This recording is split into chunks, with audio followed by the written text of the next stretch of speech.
Kendaraan kecil ini bukan yang biasa-biasa saja, yang tidak mengkonsumsi gas dan tidak mengkonsumsi listrik, tetapi berjalan dengan kaki, mengerem dengan tumit kaki.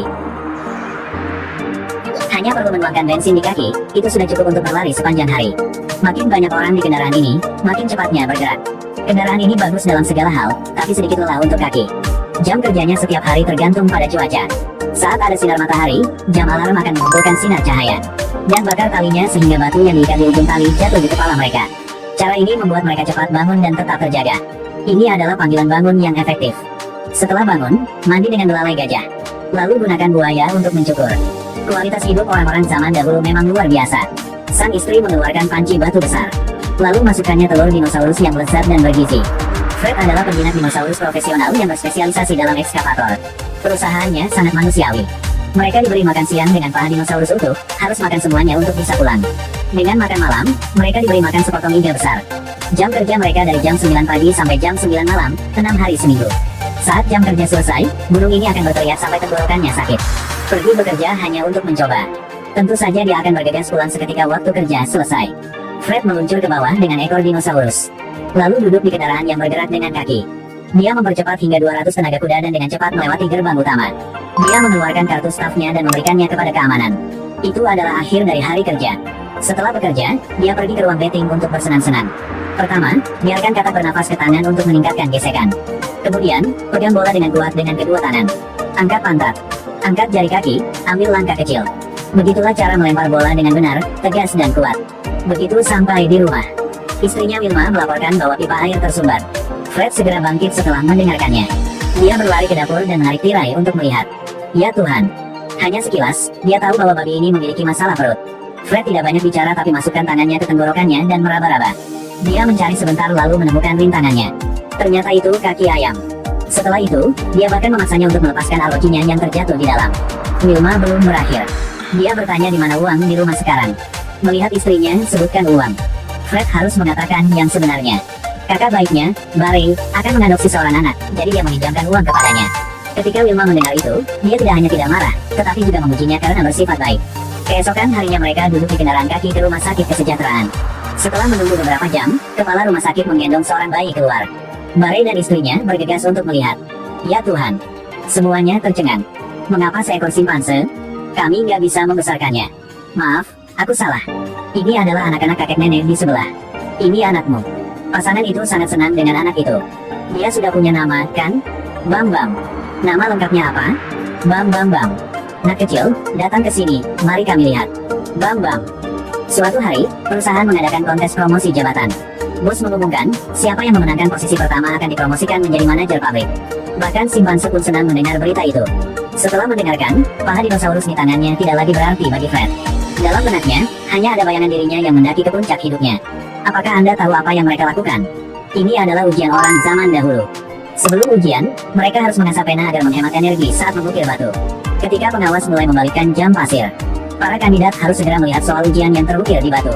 Fred bingung. Dia tidak tahu harus berbuat apa. Dia lihat orang lain yang sibuk memahat jawabannya di batu. Bahkan simpanse pun memahat tanpa henti. Ketika pria di sebelahnya melihat ujiannya, dia bahkan menutupinya dengan tangannya. Dia sangat marah. Pada saat itulah dia tiba-tiba teringat suatu kalimat. 2 kalimat panjang, 2 kalimat pendek, pilih jawaban B. 3 kalimat panjang, 1 kalimat pendek, pilih jawaban D. Panjang dan pendek tidak cocok, pilih jawaban C. Apakah Anda mempelajari metode ini? Ketika waktu ujian hampir berakhir, Fred bekerja sangat keras sehingga dia berkeringat deras. Tapi dia tidak hati-hati membuat lubang di soal ujian. Jadi dia harus segera masukkan sedikit bubuk batu di atasnya dan kemudian merekatkannya. Barry telah menyelesaikan ujian.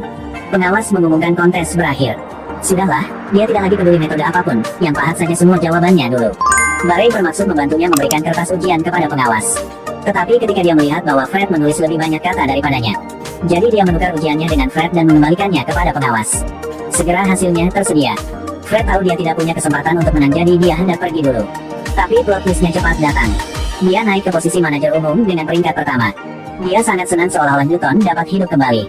Senjata kecil telah diubah menjadi meriam besar. Fred memakai pakaian bergaris dan dasi. Sang bos baru menunjukkan kekuatannya. Pertama, dia memecat Barry yang peringkat terakhir. Dia bilang dia orang kelas atas sekarang. Mobil tuanya agak membuatnya lelah kaki, jadi dia harus menggantinya dengan Ferrari tua ini. Setiap kali dia menarik uang, dia menarik sepenuh tas. Siapapun yang melihatnya pasti terkejut. Rumahnya juga secara bertahap dibangun menjadi tinggi. Dia adalah manajer umum. Oleh karena itu, semua peralatan rumah tangga di rumah diganti dengan yang baru. Bahkan belalai gajah yang digunakan untuk mandi juga didekorasi ulang. Mesin pemotong rumput harus sepenuhnya otomatis. Dia bahkan tidak menyimpan babi yang telah bekerja untuk mereka secara gratis selama 30 tahun. Tapi ganti yang baru yang lebih produktif. Sementara itu, Barei sangat menyedihkan. Sangat sulit baginya untuk mencari pekerjaan sebagai penguji kendaraan. Tak disangka, meski dia mengerem hingga memicu api di bagian tumit, mobil tetap tak berhenti. Kehidupan mereka semakin sulit. Setelah sembuh, Barei pergi bekerja sebagai pelayan. Fred tidak sengaja bertemu dengannya lagi dan langsung mengejeknya. Ini membuatnya marah, dia menarik taplak meja dan pergi. Tiba-tiba Barei tidak sengaja melihat berita bahwa semua karyawan di pabrik diberhentikan kerja. Namun, Fred tidak tahu apa-apa. Pada saat ini, bos besar menarik sebuah truk dokumen, yang semuanya merupakan pembatalan kontrak. Dia bahkan tidak melihatnya dan menandatangani semuanya. Barei sangat kecewa padanya. Dia segera berbalik dan menamparnya. Sampai-sampai Fred melihat dinosaurus terbang di sekitar kepalanya. Kemudian keluarga mereka berkemas dan pergi pada malam hari. Tapi Fred masih tidak menyesal, membuat Wilma sangat tidak sabar. Dia memecahkan lampu malam dan kemudian TV batu 80 inci. Begitu dia selesai berbicara, dia langsung memecahkannya. Mangkuk, piring, pot, cangkir, dia melemparkannya kemana-mana. Akhirnya, dia menggendong putri serta hewan peliharaannya ke dalam mobil. Aku tidak akan melayanimu lagi. Fred membuka brankas dan menemukan dokumen. Seperti yang diharapkan, dia ditipu oleh bosnya. Mereka memperlakukanku seperti sang bodoh. Bukankah kamu benar-benar sang bodoh? Berita tentang bos yang tidak bermoral yang memecat semua karyawan ke puncak pencarian. Fred menyamar, bersembunyi di kediaman suku Compang Camping di ruang bawah tanah. Tanpa diduga, dia bertemu babi yang baru saja dia usir dari rumah. Kesempatan membalas dendam telah datang. Dia berteriak keras. Penyamaran Fred langsung terbongkar.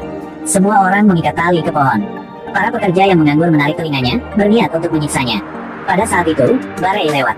Ada yang mau es krim? Ya. Melihat Fred ditangkap, Barei segera turun dari mobil dan menyebut namanya. Jadi di pohon segera ada tali lain. Ditambah Barei, mereka menjadi pasangan yang akan pergi ke surga.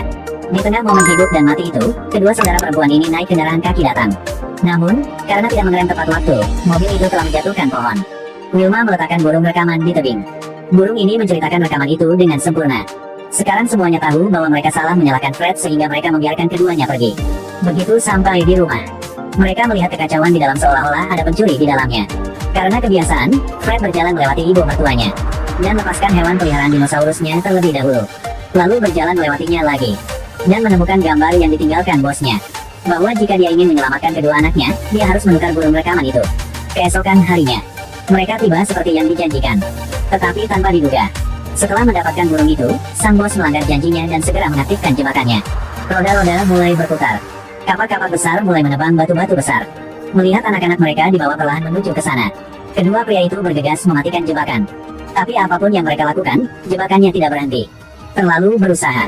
Jadi, dua anak ini semakin dekat dengan bahaya. Barei terletak tepat di ketapel. Namun mereka tidak bisa mengendalikan kekuatannya, sehingga dia harus menggerogoti batu yang berlawanan. Kemudian dia mengerem dengan wajahnya. Akhirnya dia sampai ke tempat anak-anaknya. Tepat ketika dia hendak arogan sejenak. Aduh. Pada saat yang sama, sang bos mengambil burung melarikan diri, tetapi digigit olehnya. Sehingga burung itu terbang di depan dan sang bos mengejar di belakang. Mengapa rasanya sulit terbang bahkan jika ditambah lebih banyak sayap? Untungnya, Fred akhirnya memperbaiki semua parameter katapel. Baru inilah dia berhasil hancurkan jebakan, selamatkan anak-anaknya dan Barei. Karena katapel rusak, sejumlah besar tanah dan batu tumpah, yang jatuh pada sang bos yang tidak sempat lari. Dengan demikian, sebuah patung lahir. Kepala perusahaan sangat puas dengan kreasi ini. Dia sangat senang sehingga dia mempromosikan Fred menjadi CEO. Dia sangat senang sehingga dia lupa tentang hukum Newton. Tapi dia tenang lagi dan menolak niat baiknya. Dia bilang dia tidak lagi tertarik pada uang. Sekarang, dia hanya ingin menjalani kehidupan yang indah bersama istri dan anak-anaknya serta istri dan anak saudara-saudaranya. Aduh bukan, hanya dengan saudara-saudara yang baiknya. Ini adalah film adaptasi dari film animasi dengan judul yang sama. Film lucu yang membuat penonton tertawa tanpa henti. Tingkah laku berbagai hewan juga terlihat jelas dalam film ini. Misalnya, menggunakan belalai gajah sebagai pancuran. Gunakan babi hutan sebagai mesin pengolah sampah. Gunakan burung beo sebagai perekam. Gunakan dinosaurus sebagai pesawat terbang. Jika Anda suka, Anda dapat menemukan film aslinya untuk ditontonnya.